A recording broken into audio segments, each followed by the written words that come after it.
Naam. Sasa leo naenda kuombea mpaka wale watu ambao wapo nyumbani. Ukombozi unafika mpaka majumbani. Sema amina.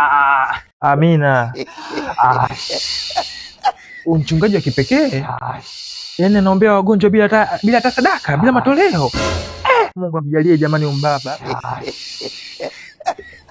Na leo sitaki matoleo ya aina yoyote, ila leo tutaenda kusimama na kumsifu Bwana ili ugonjwa, mapepo yaweze kutoka nyumbani kwako. Naomba sasa usimame hapo hapo ulipo na unyoshe mikono juu, wagonjwa mlipo majumbani tuweze kuombea katika jina la Bwana. Imama juu. Amina baba, amina baba mtumishi. Jamani Mungu ambariki jamani umbaba huyu. Yaani tunasimama tu tunyoshe mikono kila rahisi tu bila hata sadaka. Mungu ambariki. Wewe Mungu akubariki, una kitu. Mungu amjalie sana huyu. Sasa hapo hapo ulipo naomba ufumbe macho yako tuweze kumkaribisha Roho wa Bwana aweze kushuka katika maisha yako. Sema amina. Amina.